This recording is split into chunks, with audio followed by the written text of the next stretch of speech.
اعوذ باللہ من الشیطان الرجیم بسم اللہ الرحمن الرحیم لا یکلف اللہ نفسا الا وسعها، اللہ تعالیٰ کسی نفس کو تکلیف نہیں دیتا، کسی کو مکلف نہیں بناتا الا وسعها مگر اس کی طاقت کے مطابق۔ لہا ما کسبت، اس نفس کے لیے وہی ہے جو اس نے کمایا، وعلیہا ما اکتسبت، اور اس کے اوپر وبال بھی اسی چیز کا ہے جو اس نے کمایا۔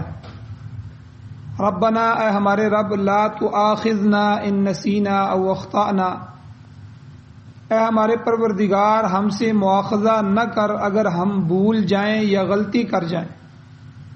ربنا، اے ہمارے رب، ولا تحمل علینا اسرا، آپ نہ ڈالیے ہم پر وہ بوجھ، ایسا بوجھ کہ کما حملتہ علی الذین من قبلنا، جیسا کہ آپ نے ان لوگوں پر ڈالا جو ہم سے پہلے گزرے ہیں۔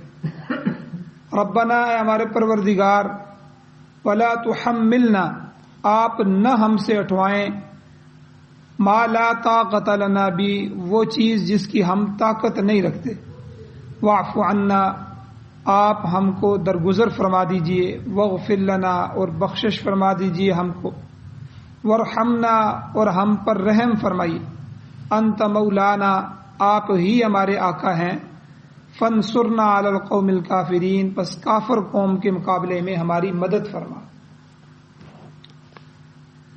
سورہ بقرہ کی 286 نمبر آیت، آخری آیت سورہ بقرہ کی۔ آج سورہ بقرہ ختم ہو جائے گی۔ مسلم شریف کی روایت ہے، حضور علیہ السلام کا ارشاد ہے کہ جب صحابہ کو تشویش ہوئی کہ کہیں دل میں پیدا ہونے والے جو غیر اختیاری خیالات ہیں اللہ کہیں ان پر بھی گرفت نہ فرما دے، ان پر بھی پکڑ نہ ہو جائے، تو نبی علیہ السلام نے انہیں فرمایا کہ تم موسیٰ علیہ السلام کی قوم کی طرح نہ کہو سمعنا و عصینا، بلکہ تم اس کے الٹ کہو کہ سمعنا و اطعنا، ہم نے سن لی اللہ کی بات اور ہم نے اطاعت کی، غفرانک ربنا و الیک المصیر، اے اللہ ہمیں تو آپ کی بخشش چاہیے اور آپ کی طرف لوٹ کر آنا ہے۔ تو چنانچہ جب صحابہ نے دل کی گہرائیوں سے یہ کلمات کہے اور اللہ تعالیٰ سے معافی مانگی تو حضور علیہ الصلوۃ والسلام نے صحابہ کو تسلی دی کہ آپ کی جو غیر اختیاری چیزیں ہیں، جو خیال لانا یا دل میں کسی چیز کا پیدا ہونا، تو یہ غیر اختیاری چیز ہے، آپ کے اختیار میں نہیں ہے، ایسی چیزوں پر اللہ تعالیٰ مواخذہ نہیں کرتا، پکڑ نہیں کرتا۔ پھر اللہ تعالیٰ نے ان آیات میں ایک عام قانون بتا دیا کہ لا یکلف اللہ نفسا الا وسعها، اللہ تعالیٰ کسی جان کو تکلیف میں نہیں ڈالتا مگر اس کی طاقت کے مطابق۔ کسی کی قوت برداشت سے زیادہ بوجھ ڈالنا یہ عقل کے بھی خلاف ہے، جس پر انسان کا بھی بس نہیں ہے اس پر محاسبہ کرنا یہ کیسے جائز ہو سکتا ہے؟ بلکہ دین اسلام میں تو آسانی کا قانون بنایا گیا۔ اسی صورت میں رمضان کے روزوں کے متعلق گزر چکا ہے، اللہ نے کیا فرمایا؟ یرید اللہ بکم الیسر ولا یرید بکم العسر، اللہ تعالیٰ تمہارے ساتھ آسانی چاہتا ہے اور اللہ تمہارے ساتھ تنگی کا ارادہ نہیں کرتا۔ وہ تو رحمان ہے اور رحیم ہے، وہ تو مہربان ذات ہے، وہ کسی کو تنگی میں نہیں ڈالتا۔ اور قرآن پاک میں دوسری جگہ اللہ نے فرمایا وما جعل علیکم فی الدین من حرج، کہ اللہ تعالیٰ نے دین میں تنگی نہیں بنائی، تنگی نہیں ڈالی۔ اور حضور علیہ الصلوۃ والسلام کا ارشاد بھی ہے، حضور نے فرمایا الدین یسر، دین تو آسان ہے، اس میں کسی پر سختی نہیں کی گئی۔ یاد رکھیں دین بہت آسان ہے، جو سختیاں کی ہیں وہ ہم نے اپنے اوپر کی ہیں، جس طرح بنی اسرائیل نے اپنے اوپر سختی کی۔ اب اللہ نے نکاح کو آسان بنا دیا، اتنا آسان ہے دین میں نکاح کرنا کہ میں اور آپ سوچ بھی نہیں سکتے، بس آئیں نکاح کریں اور بس جائیں۔ لیکن ہم نے اس میں مکان کی شرط لگائی، حق مار اتنے بڑھا دیے، اور جو ہے ولیمہ اپنی وسعت سے زیادہ لوگوں کو کیا، خود تنگی میں پڑ گئے۔ تو ایک نکاح جو ہے وہ 8-8 10-10 لاکھ روپے میں پڑ رہا ہے۔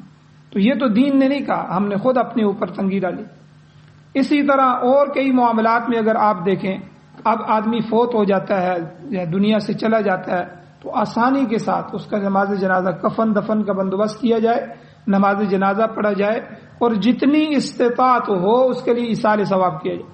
رقم نہیں خرچ کر سکتے، آپ صدقہ نہیں کر سکتے، قرآن پڑھ کے اس کے لیے ایصال ثواب کر دیں۔ قرآن پڑھنے میں تو پیسے نہیں لگتے، ذکر کریں اللہ کا، اس کا ایصال ثواب کر دیں۔ تو اگر 5-10 روپے بھی لگا سکتے ہیں تو اس کی بھی کوئی بات نہیں، وہ بھی آپ صدقہ کریں، اس کو ایصال ثواب کر دیں۔ کتنا آسان دین ہے، اور ہم نے کتنا مشکل بنا دیا۔ تو اس لیے قرآن میں اللہ نے فرمایا کہ ما جعل علیکم فی الدین من حرج، اور حدیث میں حضور نے فرمایا الدین یسر، دین آسان ہے، اس میں کسی پر سختی نہیں کی گئی۔ نماز کے متعلق دیکھیں، نماز کے متعلق حضور نے فرمایا فَإِن لَّمْ تَسْتَطِعْ، اگر کھڑے ہو کر نماز پڑھنے کی تمہارے اندر طاقت نہیں ہے تو فَصَلِّ قَاعِدًا، تو بیٹھ کر پڑھ لو، اور اگر بیٹھ کر بھی پڑھنے کی طاقت نہیں ہے تو فَعَلَىٰ جَنبٍ، تو حضور نے فرمایا تو لیٹ کر پہلو کے بر ایک پہلو میں ہو کر نماز پڑھ لو۔ تو گویا ہر مشکل کے وقت اللہ تعالیٰ نے رخصت دی ہے، جو چیز انسان کے بس میں نہیں ہے اللہ تعالیٰ نے اس پر مجبور نہیں کیا۔ مثلا اگر کوئی شخص نابینا ہے تو اسے دیکھنے پر مجبور نہیں کیا جا سکتا، وہ تو نابینا ہے کیونکہ اس میں دیکھنے کی صلاحیت ہی موجود نہیں۔ اسی طرح جس شخص کے پاؤں کٹے ہوئے ہیں اسے چلنے پر مجبور نہیں کیا جا سکتا کہ تم نے چلنا ہی چلنا ہے، اور جس کے ہاتھ موجود نہ ہو اسی کسی چیز کے پکڑنے پر مجبور نہیں کیا جا سکتا۔ اسی طرح اللہ تعالیٰ کسی شخص کو اس کی صلاحیت سے زیادہ تکلیف میں نہیں ڈالتے، اور غیر اختیاری باتیں جو ہیں ان پر تو اللہ مواخذہ نہیں کرتے۔ اس لیے یہاں اللہ نے فرمایا لہا ما کسبت، انسان کے لیے وہ چیز ہے جو اس نے کمائی، جو نیکی کی وہ اسے ملے گی، وعلیہا مکتسبت، اور جو کچھ گناہ اپنے ارادے اور اختیار سے کمائے گا کرے گا اسی پر اس کا مواخذہ ہوگا۔ جو اپنے ارادے اور اختیار سے نیکی کرے گا وہی اس کو مفید ہوگی۔ تو گویا کہ اچھی چیز کا اچھا بدلہ ملے گا اور برائی پر مواخذہ ہوگا۔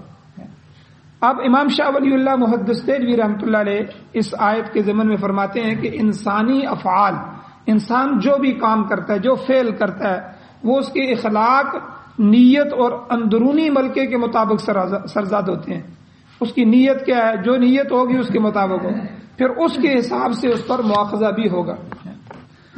اب یہاں ایک اور چیز اللہ نے دعا ہمیں سکھلائی کہ آپ اللہ سے دعا مانگا کریں، ربنا لا تؤاخذنا ان نسینا او اخطأنا، اے ہمارے پروردگار اگر ہم بھول جائیں یا غلطی کر جائیں تو ہمیں پکڑ نہ فرمانا، بھول اور غلطی پر ہماری پکڑ معاف فرمائیے۔ اب بھول کسے کہتے ہیں اور خطا کسے کہتے ہیں؟ نسیان یا بھول جانا ایسی غلطی کا نام ہے جس میں نیت یا ارادے کو دخل نہ ہو، بلکہ کوئی کام بغیر نیت کے، بغیر جو ہے کسی ارادے کے بھول کر ہو جائے، پتہ ہی نہیں چلا وہ کام ہو گیا۔ اور خطا سے مراد یہ ہے کہ نیت کسی اور کام کی تھی، عمل کوئی دوسرا ہو گیا۔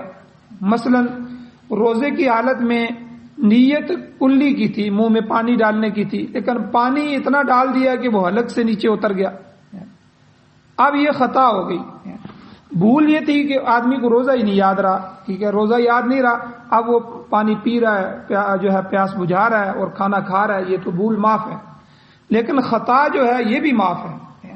خطا میں لیکن یہ ہوگا کہ روزہ ٹوٹ جائے گا اور روزے کی قضا ہوگی، بھول میں روزے کی قضا نہیں ہے، بھول بالکل معاف ہے۔ اور اسی طرح جو ہے کسی شخص نے شکار کے لیے جانور کے اوپر گولی چلائی، لیکن وہ دور سے جانور تھا اور قریب آ کے دیکھا وہ تو انسان تھا، وہ تو غلطی کر گیا انسان، یا جانور کو مارا شکار کے لیے لیکن کہیں دور جو ہے وہ انسان بیٹھا تھا، اس کا نشانہ خطا ہو گیا، اس کو بھی لگ گئی۔ تو یہ جو ہے یہ خطا ہوتی ہے، ارادہ نیت کسی اور چیز کی کام کی تھی اور عمل کوئی دوسرا ہو گیا، تو یہ خطا ہوتی ہے۔ آخرت میں اس پر کوئی گناہ نہیں، البتہ دنیا میں اس کی دیت اور کفارہ دینا ہو۔ اگر کوئی شخص خطاً غلطی سے قتل ہو گیا ہے تو اس کا خون بہا یعنی دیت بھی دینا پڑے گا، اور کفارے کے طور پر 2 مہینے کے روزے بھی رکھنے ہوں۔ ہاں اگر کسی نے کسی کو جان بوجھ کر قتل کیا یہ الگ مسئلہ ہے، اس کا دنیا میں بھی قصاص ہوگا اور آخرت میں بھی اللہ کے ہاں مواخذہ ہوگا، عذاب ہوگا، بشرط یہ ہے کہ وہ توبہ اس نے نہ کی ہو۔ اگر توبہ کر لے تو اللہ تعالیٰ اس کو بھی معاف فرما دیتے ہیں۔ تو بہرحال یہاں یہ چیز ہے کہ بھول اور خطا اس امت کی معاف ہے اللہ نے اس میں یہ فرق ہے جو میں نے ابھی بیان کیا۔ اب بھول کے متعلق حضور علیہ الصلوۃ والسلام کی حدیث موجود ہے۔ حضور نے فرمایا ان اللہ رفع عن امتی الخطأ والنسیان وما استکرہوا علیہ، کہ 3 چیزیں حضور نے فرمایا میری امت سے اٹھا دی گئی، میری امت سے ایسے گناہ کو اٹھا دیا گیا جو بھول کر ہو جائے، جیسے میں نے کہا بھول کر کھانا کھا لیا روزے میں، بھول کر پانی پی لیا، ٹھیک ہے، بھول معاف ہے۔ اور دوسرا حضور نے فرمایا والنسیان، اور خطا جو ہے یہ بھی اللہ نے معاف فرما دیا، خطا پر مواخذہ نہیں ہوگا۔ وما استکرہوا علیہ، تیسری چیز جو ہے جبر، کوئی کسی پر زور ڈالتا ہے، جبرن وہ کام کروا دیتا ہے، تو اس کی نیت بھی نہیں تھی، ارادہ بھی نہیں تھا، تو ایسے عمل پر کوئی مواخذہ نہیں ہوگا۔ مثلا اگر کوئی کسی کو مجبور کر کے کوئی کام کرائے تو وہ اکراہ میں آ جائے گا، جبرن میں آ جائے گا۔ مثلا کوئی شخص دوسرے شخص کو اس کے سر پہ پستول رکھتا ہے اور کہتا ہے یہ شراب پی، اب اگر وہ شراب نہیں پیتا یہ آدمی مار دیتا ہے، اور اس کو جبرن جو ہے شراب پلائی جاتی ہے۔ یا فلاں کام کا جو ہے اس کے بارے میں کہتا ہے فلاں گناہ کر، فلاں کام کر، اگر نہیں کرے گا تو میں تجھے قتل کر دوں گا، تو یہ عمل اکراہن ہے، ٹھیک ہے، اس کو جبرن مجبور کیا گیا ہے، اس پر بھی اللہ کے ہاں مواخذہ نہیں ہے۔ البتہ دنیا میں ایسے امور کی تلافی کرنی پڑتی ہے۔ حدیث میں آتا ہے اگر کوئی شخص نماز پڑھنا بھول جائے تو جس وقت اس کو یاد آئے اس وقت ادا کرے۔ اگر ایک دفعہ بھول گیا ہے تو اب بالکل چھوڑ نہیں سکتا، بلکہ وقت کے بعد بھی اس کو ادا کرنی ہوگی۔ اسی طرح روزے کی حالت میں غلطی سے پانی حلق کے اندر چلا گیا تو اگرچہ اللہ کے ہاں عند اللہ مواخذہ نہیں ہے، مگر جو روزہ ضائع ہوا ہے اس کی قضا دینا ہوگی، وہ قضا بعد میں کرنی ہوگی۔ البتہ روزے میں بھول کر کھانے پینے کی معافی ہے۔ ایسی صورت کے متعلق حضور نے فرمایا اطعمہ اللہ وسقاہ، جب آدمی بھول کر کھا پی جاتا ہے تو اس کو اللہ نے کھلایا، اللہ نے پلایا، اس کا روزہ مکمل ہو گیا، تو اسے روزہ دوبارہ رکھنے کی ضرورت نہیں ہے۔ بھول کر جو ہے دوبارہ رکھنے کی ضرورت نہیں ہے، لیکن خطا ہو گئی کسی قسم کی، غسل کر رہا تھا، غسل کرتے کرتے جو ہے کلی کی تو پانی اندر چلا گیا، یا نہر میں نہا رہا تھا، نہاتے نہاتے نہر میں کئی دفعہ ناک کی طرف سے کئی دفعہ ایسا جو ہے وہ نیچے گیا کہ پانی کسی طرح اندر چلا گیا، تو یہ بھول نہیں ہے، یہ خطا ہے۔ روزہ تو یاد تھا لیکن غلطی یہ ہو گئی کہ اس نے جو ہے پانی زیادہ بھر لیا یا اس طرح، تو یہ خطا بھی معاف ہے، لیکن خطا کے اندر اس چیز کو قضا کرنا ہوگا، اس کو دوبارہ لوٹانا ہوگا۔ اب اللہ نے یہاں دعائیہ کلمات سکھائے کہ اسی نسیان اور خطا کے متعلق اللہ تعالیٰ سے دعا مانگا کرو کہ اے میرے بندو جب تم بھول جاؤ یا خطا ہو جائے تو مجھ سے ان کلمات کے ساتھ معافی طلب کرو۔ اللہ نے کلمات سکھائے، ربنا لا تؤاخذنا ان نسینا او اخطأنا، اے ہمارے پروردگار اگر ہم بھول جائیں یا ہم سے خطا ہو جائے تو ہمارا مواخذہ نہ کر۔ حضور علیہ السلام نے ارشاد فرمایا کہ یہ سورہ بقرہ کے آخر میں یہ جو دعائیں مذکور ہیں، یہ جتنی بھی دعائیں ہیں یہ آخر میں، یہ بہت قیمتی آیات ہیں، ٹھیک ہے، ان کی بڑے فضائل ہیں یہ آخری آیتوں کے۔ حضور نے فرمایا جی جب بندہ ان دعاؤں کو پڑھتا ہے تو ہر دعا کے آخر میں اللہ تعالیٰ فرماتا ہے نعم قد فعلت، اے میرے بندے ہاں میں نے ایسا کر دیا، یعنی میں نے تیری دعا کو قبول کر دیا۔ اب اس کے بعد دعا کا اگلا حصہ اللہ نے فرمایا ربنا ولا تحمل علینا اسرا، اے ہمارے پروردگار آپ ہم پر ایسا بوجھ نہ ڈالیں کما حملتہ علی الذین من قبلنا، جیسا کہ آپ نے ہم سے پہلے لوگوں پر، ہم سے پہلی امتوں پر آپ نے بوجھ ڈالا ہے، اے اللہ ہم پر ایسا بوجھ نہ ڈالیے۔ تو یہاں پر بوجھ سے مراد کیا ہے؟ مشکل احکام، جو پہلی امتوں پہ اللہ کے جو حکم تھے مشکل، اے اللہ وہ احکام ہمیں نہ دیجیے۔ مفسرین اکرام مثال کے طور پر فرماتے ہیں مثلا بنی اسرائیلیوں پر 5 سے زیادہ نمازیں فرض تھیں، موسیٰ علیہ السلام کی جو قوم تھی بنی اسرائیل ان پر 5 سے زیادہ نمازیں فرض تھی، لہذا وہ امت محمدی سے زیادہ مشکل میں تھی۔ اسی لیے حضور علیہ السلام جب معراج میں گئے تو پھر واپسی پر آسمان میں جو ہے حضرت موسیٰ علیہ السلام سے جب ملاقات ہوئی تو موسیٰ علیہ السلام نے پوچھا اے اللہ کے نبی آپ کو اللہ نے کیا تحفہ دیا؟ فرمایا کہ 50 نمازیں مجھے دی ہیں۔ فرمایا آپ جائیں اللہ سے کم کروائیں، میری امت کو ملی تھی وہ نہیں پڑھ سکے۔ تو حضور پھر گئے، پھر جو ہے موسیٰ علیہ السلام سے ملاقات ہوئی، پھر گئے اور پھر انہوں نے یہ کہا، کرتے کرتے جو ہے یہ 5 نمازیں رہ، اب 5 میں بھی انہوں نے مشورہ دیا کہ حضور ان سے بھی کم کروائیں۔ تو تو اب حضور اسلام نے فرمایا کہ نہیں، مجھے شرم آتی ہے کہیں یہ 5 بھی نہ لے لی جائیں، اللہ کی طرف سے یہ ہدیہ اور تحفہ ملا ہے، تو اس لیے جو ہے بہرحال اللہ نے فرمایا جو 5 پڑھے گا میں اسے 50 نمازوں کا ثواب دوں۔ تو یعنی اس امت پر کتنے احسان ہیں کہ پہلی امتوں پر بے شمار نمازیں تھیں اور اس امت پر 5 نمازیں ہیں۔ اور اسی طرح بعض امتوں کو ہمیشہ روزہ رکھنے کا حکم تھا، بس جب پیدا ہوئے اور تھوڑے سے جوان ہوئے تو روزہ رکھو، موت تک روزہ رکھو۔ تو اب ہماری امت کو دیکھیں کہ اللہ نے صرف سال میں 1 مہینے کے روزے فرض کیے، اور اسی طرح بنی اسرائیل کی شریعت میں یہ حکم تھا کہ جس کپڑے پر نجاست لگ جاتی تھی وہ دھونے سے پاک نہیں ہوتا تھا، بلکہ قیمتی سے قیمتی کپڑا بھی نجاست والی جگہ سے کاٹ ڈالنا پڑتا تھا، کینچی لے کے اس کو کاٹتے تھے وہاں سے، یہ پاکی کی صورت تھی۔ اللہ نے ہمارے لیے کتنی پانی کو طہارت بنا دیا کہ آپ اسی وقت جائیں پانی سے دھوئیں اور کپڑا پاک ہو گیا۔ تو یہ کتنا بوجھ تھا جو پہلی امتوں پر ڈالا گیا۔ اسی طرح چوتھی چیز کہ بنی اسرائیل حلال جانور کا گوشت تو کھا سکتے تھے مگر اس کی چربی استعمال نہیں کر سکتے تھے، چربی حرام تھی، لہذا گوشت سے چربی کو مشکل سے علیحدہ کرتے تھے اور کھاتے تھے۔ آپ اندازہ لگائیں چربی والا جانور ہو، اس کی تو رگوں کے ساتھ بھی چربی ہوتی ہے، اس کے گوشت کے ساتھ بھی چربی ہوتی ہے، ہڈیوں کے اوپر بھی چربی ہوتی ہے، اور اس کے پھیپھڑے گردے ہر چیز کے اوپر چربی ہوتی ہے، ان کو چربی کو الگ الگ کرنا کتنا مشکل کام۔ تو پہلی امتوں کے اوپر یہ تکلیف تھی کہ ان پر گوشت تو حلال تھا لیکن چربی حرام تھی، تو یعنی کتنے بوجھ تھا، کتنی مشقت تھی۔ اور 5ویں چیز کہ اللہ تعالیٰ نے بنی اسرائیل کی جب توبہ قبول فرمائی تو توبہ قبول کرنے کے لیے شرط رکھ دی کہ ایک دوسرے کو قتل کرو، تم جو ہے ایک دوسرے کو قتل کرو گے تب تمہاری توبہ قبول ہوگی۔ ہزاروں کی تعداد میں بنی اسرائیل قتل ہوئے، تب جا کر ان کی توبہ قبول۔ اب ہمارے ہاں کیا ہے، اللہ نے فرما دیا کہ میرے دربار میں آ جاؤ اور صحیح دل کے ساتھ، صحیح نیت کے ساتھ ایک دفعہ کہہ دو اللہ غلطی ہو گئی ہے، غلط نہج پہ چلا گیا تھا، غلط راستے کو اختیار کیا، آپ کو بھول گیا تھا، اے اللہ میری اس بھول کو، میری اس غلطی کو معاف فرما، تو اللہ اسی وقت معاف فرما دیتے۔ تو اسی طرح 6ٹھی چیز کہ پہلی امتوں میں سے خاص کر کے بنی اسرائیل میں مال کا 4تھا حصہ بطور زکوٰۃ انہیں دینا پڑتا تھا۔ آپ نے اگر 100 روپیہ کمایا ہے تو 100 میں سے 25 اللہ کے راستے میں دیں۔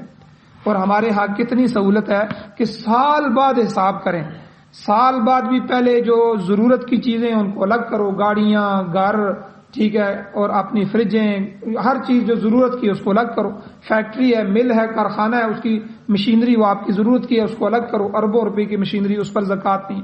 اچھا پھر جو قرضہ ہے دوسرے نمبر پر، قرضے کو اس میں سے نکالو، قرضہ نکالنے کے بعد اگر آپ صاحب نصاب ہیں تو اس میں سے سال بعد 2.5% زکوٰۃ دیں۔ کتنا احسان کیا اس امت پر۔ لیکن پہلی امتوں پر جو بھی کمائیں، صبح سے لے کر شام تک آپ نے کمایا، اس میں سے 4تھا حصہ، 4 حصے کریں گے، 4تھا حصہ مال آپ کو اللہ کے راستے میں دینا ہوگا۔ تو اللہ نے کتنی آسانی فرمائی اس امت پر۔ اسی طرح 7ویں چیز حدیث شریف میں آتا ہے کہ پہلی امتوں میں سے جب کوئی آدمی گناہ کا ارتکاب کرتا تھا، گناہ کرتا تھا، تو رات کے وقت فرشتے اس کے دروازے پر آ کر لکھ دیتے تھے کہ یہ آدمی اس نے فلاں گناہ کیا۔ پھر اس کی صبح جو ہے سخت رسوائی ہوتی تھی، بے عزتی ہوتی تھی۔ اللہ تعالیٰ نے اس قسم کے بوجھ سابقہ امتوں پر ڈال رکھے تھے جس کے متعلق یہاں اللہ دعا کروا رہے ہیں ہم سے، آپ مجھ سے دعا مانگے، ربنا ولا تحملنا، ٹھیک ہے، اور اے اللہ ربنا ولا تحمل علینا اصرا، اے اللہ ہم پر ایسا بوجھ نہ ڈالیے، کما حملتہ علی الذین من قبلنا، جیسا بوجھ آپ نے ان لوگوں پر ڈالا جو ہم سے پہلے گزرے ہیں، جو ہم سے پہلے امتیں گزری ہیں، جیسے آپ نے سخت حکم شریعت کے ان کو دیے تھے، سخت احکام دیے تھے، اے اللہ ہم پر ایسا بوجھ نہ ڈالیں۔ اب یہاں آگے اللہ نے مزید فرمایا ربنا ولا تحملنا ما لا طاقت لنا به، اے اللہ ہم سے وہ چیز مت اٹھوائیے، نہ اٹھوائیے جس کی ہم طاقت نہیں رکھتے۔ بعض مفسرین اکرام فرماتے ہیں کہ تحمل علینا سے شرعی احکام کا بوجھ ہے جو پچھلا بیان ہوا ہے، جس کے متعلق دعا کی گئی ہے کہ ہم پر مشکل احکام نہ ڈال، اور تحملنا سے مراد وہ قدرتی آفات، قدرتی مصیبتیں اور بلیات ہیں جو کسی قوم پر نازل ہوئی ہیں، یعنی یہاں پر ان تکوینی مصیبتوں کا ذکر کیا گیا کہ اے مولا کریم ہم ایسے قدرتی مشکلات کا بوجھ بھی نہیں اٹھا سکتے، ہم سے وہ بھی بوجھ نہ اٹھوائیے جس کی ہم طاقت نہیں رکھتے، یعنی اے اللہ ہم پر طوفان نہ بھیجیے، ہم پر عذاب نہ بھیجیے، ہم پر رزق کی کمی نہ بھیجیے، یا اللہ اس طرح کی جو دوسرے تکوینی عذاب ہیں، تکوینی بوجھ ہیں، اے اللہ شرعی اور تکوینی ہر دو مشکل امور سے ہمیں محفوظ رکھیے۔ اب آخری جو جملے ہیں وہ معافی کی درخواست ہے اللہ سے، واعف عنا، اے پروردگار ہم کو معاف فرما دے، ہماری خطاؤں سے درگزر فرما، واغفر لنا، ہماری کوتاہیوں کو بخش دے۔ واغفر لنا، غفران کا معنی ڈھانپ دینا ہوتا ہے، یعنی اللہ ہماری تمام لغزشوں کو اپنی وسیع رحمت سے ڈھانپ، جب تیری رحمت ڈھانپ لے گی تو گناہ ختم ہو جائیں گے۔ تو ورحمنا، اے اللہ ہم پر رحم فرما، مہربانی فرما، انت مولانا، اے اللہ تو ہی ہمارے مولا ہیں، آپ ہی ہمارے مولا ہیں۔ اچھا، صاحب قاموس جو ہیں یہ لغت کے امام ہیں، انہوں نے لکھا ہے کہ لفظ مولا جو ہے یہ 25 معنوں میں استعمال ہوتا ہے، تاہم اس مقام پر مولا کا معنی آقا ہے اور کارگزار ہے، کام کو کرنے والا، یعنی ہمارے کاموں کو بنانے والا، ہماری سرپرستی کرنے والا، اے اللہ تو ہی ہے۔ مولا معبود کے معنوں میں بھی آتا ہے، مولا کا معنی ساتھی بھی ہے، رفیق بھی ہے، ٹھیک ہے، مولا آقا کو بھی کہتے ہیں، مولا غلام کو بھی کہتے ہیں، اس طرح 25 معنی آتے ہیں۔ تو مفسرین اکرام فرماتے ہیں کہ یہاں پر مراد ہمارا آقا ہے، ٹھیک ہے، تو متولی امور جو ہمارے کاموں کو بنانے والا، ہماری حاجتوں کو پورے کرنے والا، اے مولا کریم تو ہی ہے۔ فانصرنا علی القوم الکافرین، کافر قوم کے مقابلے میں ہماری مدد فرما، یعنی ہم کو غلبہ عطا فرما۔ تو امام شاہ ولی اللہ محدث دہلوی رحمۃ اللہ علیہ اس جملے کے ضمن میں لکھتے ہیں کہ اللہ تعالیٰ نے مسلمانوں کو کافروں پر غلبے کی نعمت بھی عطا فرمائی، مگر اس شرط کے ساتھ کہ اہل دین اپنے دین پر قائم رہیں۔ اب اگر قرآن مجید میں دوسری جگہ اللہ فرماتے ہیں انتم الاعلون ان کنتم مؤمنین، اگر تم صحیح ایمان پر قائم رہو گے تو تم ہی غالب آؤ گے۔ خلفائے راشدین کا زمانہ دیکھیں، ان کا جو ہے زمانہ اس غلبے کا بہترین ثبوت ہے۔ جنگ صفین کے واقعے تک مسلمان نصف دنیا پر غالب تھے، اور باقی دنیا میں بھی کوئی ایسی طاقت نہیں تھی جو ایمان والوں سے ٹکر لے سکے۔ یہ غلبہ صرف 50 سال تک قائم رہ سکا۔ تو کہنے کا مقصد یہ ہے کہ اگر دین والے دین پر قائم رہیں گے، عام لوگ ان کے معاون ہوں گے، نفاق سے بچتے رہیں گے، بدعات سے بیزار ہو جائیں گے، امر بالمعروف نہی عن المنکر پر قائم رہیں گے، رشوت، سود اور دیگر حرمات سے بچتے رہیں گے، تو کسی غیر قوم کو مسلمانوں پر تسلط حاصل نہیں ہو سکتا۔ جب مسلمانوں میں یہ قباحتیں، یہ بیماریاں، یہ بزدلیاں اور یہ غلط باتیں پیدا ہو جائیں گی تو دوسری قومیں ان پر مسلط ہو جائیں گی اور یہ مغلوب ہو کر رہ جائیں گے۔ اب دیکھ لیجئے یہ تمام لعنتیں مسلمانوں میں موجود ہے، حرام خوری عام ہے، بدعات ہر جگہ پائی جاتی ہیں، بلکہ اس کو عین کار ثواب سمجھ کر اس پر اصرار کیا جاتا ہے، اس پر جو ہے ڈٹا جاتا ہے۔ اور بدعت کے علاوہ لوگ شرک کے اندر ڈوبے ہوئے ہیں، لوگ مشرک بنے ہوئے ہیں۔ کسی حکومت نے امر بالمعروف اور نہی عن المنکر کا فریضہ ادا نہیں کیا، بلکہ حکومتیں اس کام کے اندر رکاوٹ بنی ہوئی ہیں۔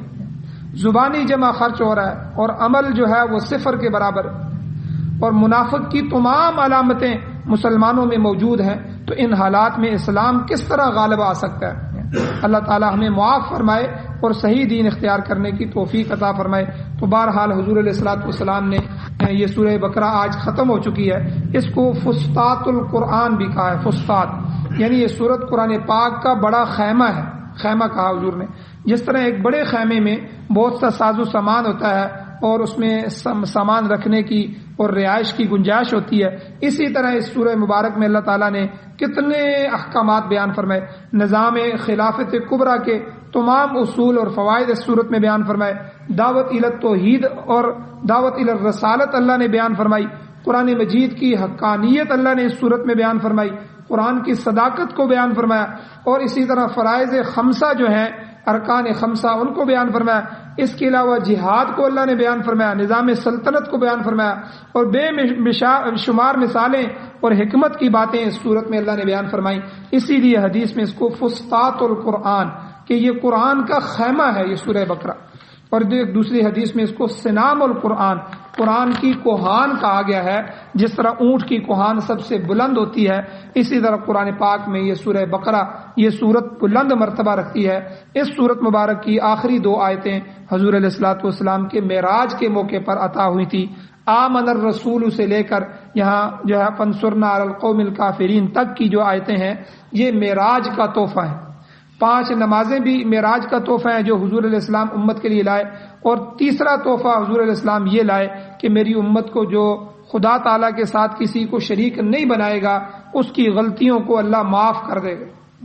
ان آیات کی اہمیت اسی امر سے واضح ہوتی ہے کہ ان میں اسلام کے ارکان 5 کا بیان ہے جو سب سے اہم چیز ہے، پھر اس میں اللہ کی مناجات ہیں اور اس سے دعا کا طریقہ سکھلایا گیا ہے۔ حدیث شریف میں آتا ہے کہ جو آدمی ان آیتوں کو، ان 2 آیتوں کو، سورہ بقرہ کی ان 2 آیتوں کو رات کے وقت تلاوت کرے گا، یہ آیات اس کے لیے ساری رات کی عبادت کے قائم مقام ہو جائیں گے۔ یعنی جو آیتیں پڑھ کے جو سو جائے گا وہ اس طرح ہو جائے گا کہ جیسے اس نے ساری رات عبادت کی ہے، یا جو ہے تہجد کے قائم مقام، جس طرح ایک آدمی تہجد پڑھتا ہے ساری رات، تو اس طرح یہ 2 آیتیں پڑھنے والا ثواب پائے گا، بشرطے کہ انسان جو ہے فرائض کا پابند ہو، خلوص نیت کے ساتھ تلاوت کرے۔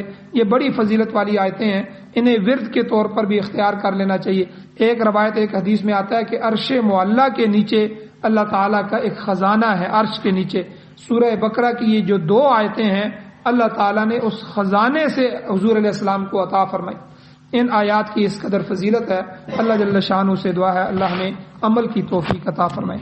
آمین۔ الحمدللہ رب العالمین والعاقبۃ للمتقین والصلاة والسلام علی رسولہ النبی الأمی الکریم۔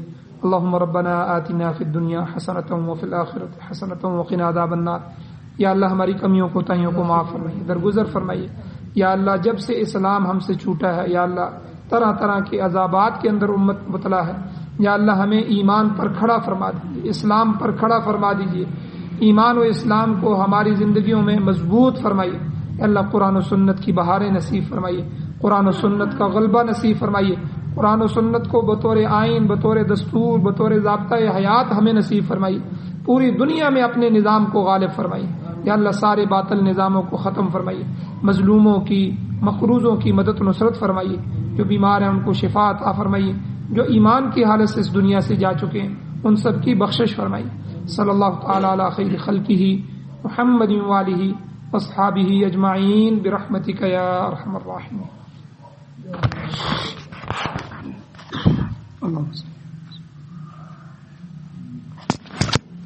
وعلیکم السلام۔